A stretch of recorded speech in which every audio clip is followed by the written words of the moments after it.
Bueno, yo soy Silvia Buendía, como me presentaron, soy abogada, soy activista. Trabajo justamente con derechos humanos, especialmente de las mujeres y de las personas que somos, que pertenecemos a la diversidad sexogenérica LGBTI. Y si me tocaba estar aquí hablando sobre feminismo. ¿Cómo empezamos ese viaje que nos convierte en feministas? Yo tengo que decir que yo soy feminista desde que era chiquita. Desde que era súper chiquita. Será porque mi papá era un machista discreto que nunca pudo controlar ese huracán que era mi madre. Será porque mi mamá era una mujer súper inteligente, fuerte, de muchísimo carácter, de una lengua rápida, audaz y temible. Una mujer que se la pasaba leyendo, que me transmitió esa pasión por los libros y por el conocimiento. Mi papá, mi papá era un creyente poco practicante. Y mi mamá había estado en un colegio de monjas, entonces era, y lo siento, pero era una rabiosa anticlerical. Detestaba la religión. Entonces, en mi familia, en mi casa, nunca se manejaron estos conceptos ni del pecado, ni del sacrificio por el sacrificio, ni de la culpa. En mi casa no se cuestionaba la moral sexual de nadie. Y sí se consideraba que había cosas terribles, por ejemplo, juzgar a alguien sin conocer sus circunstancias de vida. O también el hecho de tener y no compartir.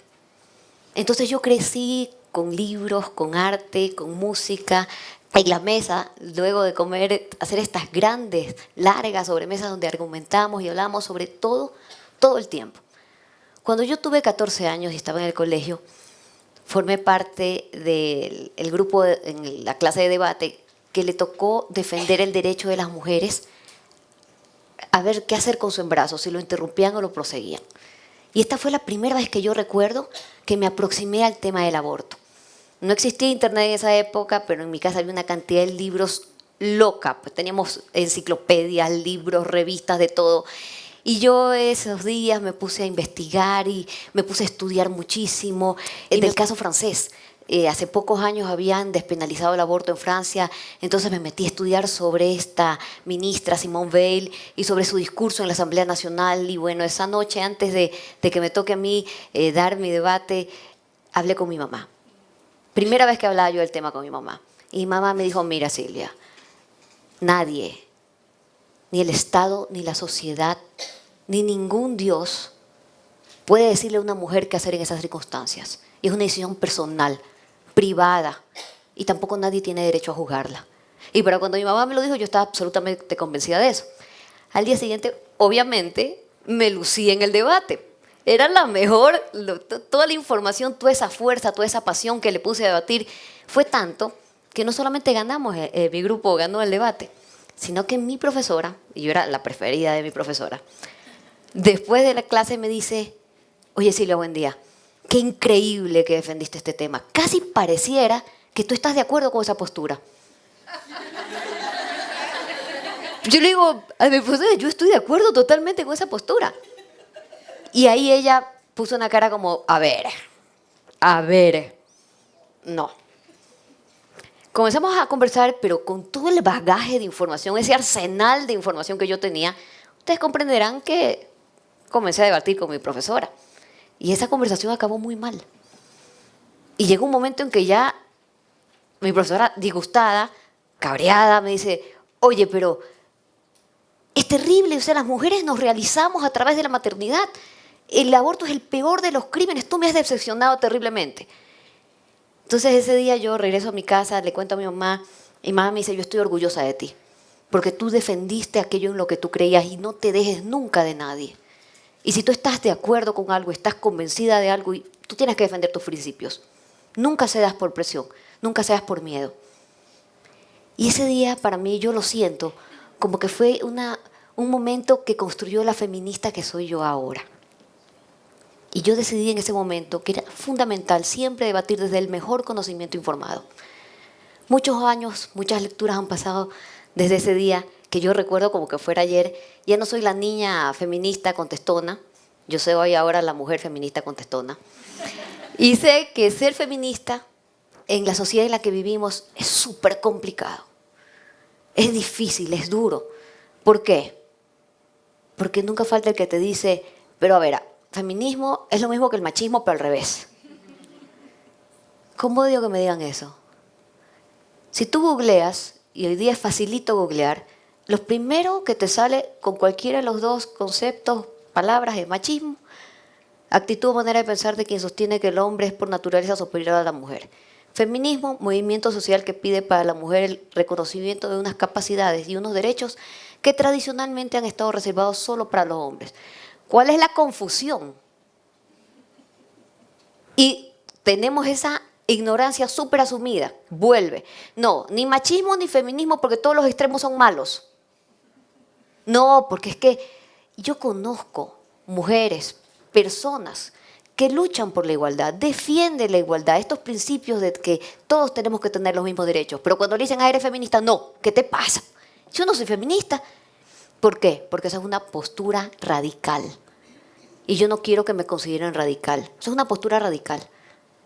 Y nunca falta el idiota que te dice feminazi. Y te dice feminazi solamente para ofender. Feminazi. Y yo a esta gente, especialmente en redes sociales, lo que les pongo es esta viñeta que me encanta. Ahí está. El día que las mujeres detengan a los hombres, los lleven a campos de concentración, los conviertan en jabones y velas, será el día en que podamos hablar de feminazis. Mientras tanto, esa palabra solo es una mala excusa para no aceptar que vivimos en una sociedad injusta y desigual. Y yo me mandé a hacer una camiseta que aquí tuviera los conceptos de feminismo y machismo en la espalda, esta viñeta. Completa la camiseta, ahí está para discutir con esta gente que es ignorante porque quiere serlo. Porque la realidad es esa. Vivimos en una sociedad injusta y desigual. Un mundo tradicionalmente concebido como machista, sexista, patriarcal. A las mujeres nos ha arrebatado todos los derechos. Durante miles de años y en forma universal, los hombres se han relacionado con las mujeres a través del dominio, a través de la posesión. Y es verdad que muchas cosas han cambiado, pero no tantas. Y hoy y aquí no existe una sola cultura en el mundo que haya podido solucionar el problema de la violencia global contra las mujeres. El día de hoy, más del 70% de los pobres del mundo son mujeres. Más de las 2/3 partes de los analfabetos del mundo son mujeres. El 80%, el 70% de los refugiados son refugiadas. Conseguir los primeros derechos nos ha costado sangre a las mujeres. Y esa es una realidad.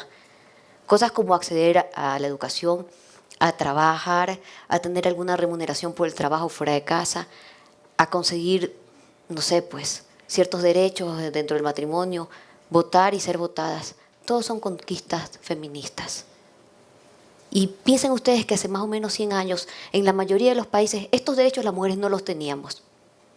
Y esto no despertaba ningún tipo de alarma social. Era normal. Las mujeres no votan. ¿Por qué no votan?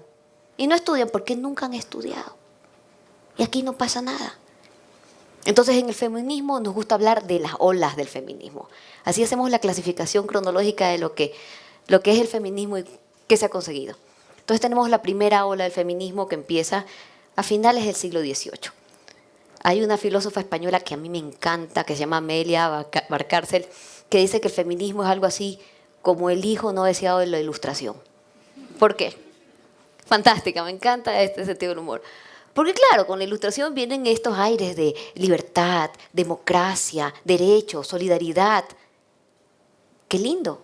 Sin embargo, cuando Jefferson redacta la Declaración de Independencia de los Estados Unidos, y cuando, esto en 1776, y cuando en Francia, en 1789, se proclaman los derechos del hombre, de estos derechos estaban expresamente excluidas las mujeres. Entonces no pensemos que se hablaba del hombre, así en este uso sexista de hombre por hombre y mujer. No, cuando decían hombre querían decir hombres. Eran los hombres. Aquí nace entonces la primera ola del feminismo porque las mujeres dicen, a ver, yo también quiero, pues, quiero algo de esa solidaridad, de esta igualdad, de esta libertad. ¿Y qué les dicen los hombres? No. ¿Cuáles eran las reivindicaciones feministas en ese momento? Pues las mujeres querían acceso a la educación, querían ciertos derechos dentro del matrimonio, trabajar y recibir un salario por eso, votar. Nos fue muy mal durante la primera ola del feminismo, no conseguimos nada, más allá de que nos guillotinen algunas, y fue muy duro. Pero llegó la segunda ola del feminismo, situada a partir del 1848, cuando las mujeres se organizan y hacen de esto una agitación mundial internacional durísima. ¿Qué querían las mujeres con la segunda ola del feminismo? Lo mismo, acceso a la educación, ciertos derechos dentro del matrimonio con respecto a los hijos, trabajar fuera de casa y tener un salario y votar. Pero la estrategia cambió radicalmente. Muy pilas las mujeres dijeron, primero queremos conseguir el voto, porque si conseguimos el voto, conseguimos el resto. Y tenían toda la razón. Y se pusieron a pelear, hicieron 10.000 cosas y finalmente comenzaron, casi después de 100 años de esta lucha, a conseguir en ciertos países tener derecho al voto. Y de ahí vino la Primera Guerra Mundial, la Segunda Guerra Mundial. Y entonces las mujeres comenzaron, cuando los hombres se fueron a la guerra, a realizar todas esas tareas que te decía la sociedad, inclusive la ciencia, que las mujeres por nuestra constitución física y biológica no podíamos hacer. Y las hicieron. Y las hicieron igual que los hombres. Y les hicieron mejores que los hombres. Y en esta segunda ola del feminismo fue fantástico, porque fue cuando más cosas conseguimos más rápido. Y hubo una mujer, filósofa, escritora, francesa, llamada Simone de Beauvoir, que escribió El segundo sexo. Y ella no tenía idea de lo que estaba haciendo cuando escribió El segundo sexo. Simplemente dijo, bueno, ¿qué es ser mujer? ¿Cómo me siento como mujer? ¿Qué significa? El segundo sexo fue el libro más leído por una generación de feministas de los años 50. Mujeres universitarias que impulsan la tercera ola del feminismo. Y llega la tercera ola del feminismo. Y esto es complejo y esto es interesante porque dicen, bueno, ¿qué es lo que quieren las mujeres? ¿Qué piden? Ya pueden votar, ya pueden ser votadas, ya pueden educarse, más o menos tienen algo de derechos, trabajan y les pagan, no lo mismo que los hombres, ni siquiera hoy, pero ya les pagan. ¿Qué es lo que quieren? Entonces ya lo tienen todo. ¿Qué es lo que piden las mujeres en la tercera ola del feminismo? Bueno, dicen algo grandioso y terrible. Dicen, pese a las conquistas, que son enormes y que en efecto son conquistas, sucede que la dominación del hombre hacia la mujer todavía goza de muy buena salud.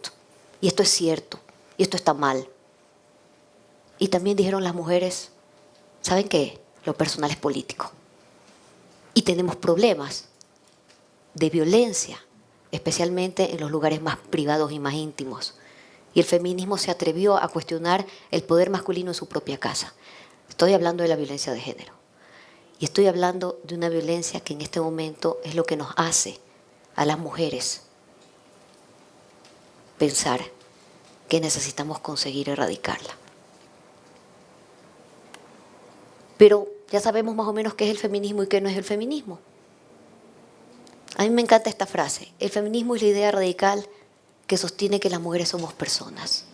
Eso es lo radical del feminismo. El feminismo sostiene que somos personas y el feminismo defiende que las mujeres debemos tener los mismos derechos reales y efectivos que los hombres. Y yo hoy día tengo un proceso. Y ya hoy día, a pesar de que tengo también más dudas que certezas, tengo ciertas cosas claras. Tengo claro, por ejemplo, que no vamos a conseguir en esta tercera ola una igualdad completa, a menos que en esta lucha nos involucremos todos, hombres y mujeres, y necesitamos a los hombres comprometidos y activamente luchando por una sociedad mejor, por la igualdad real, por el feminismo que nos va a servir a todos. Pero tengo una buena noticia también. En esta tercera ola estamos en la cresta de la ola, estamos surfeando la ola y tenemos una herramienta fantástica que es el Internet. Y este Internet hace que, por ejemplo, las charlas que tenemos en este momento se vayan, se multipliquen, se difundan y la información nos llegue y sea poderoso y nos empodere. Y con esto vamos a cambiar al mundo. Bienvenidos, bienvenidas al Saber Feminismo. Gracias.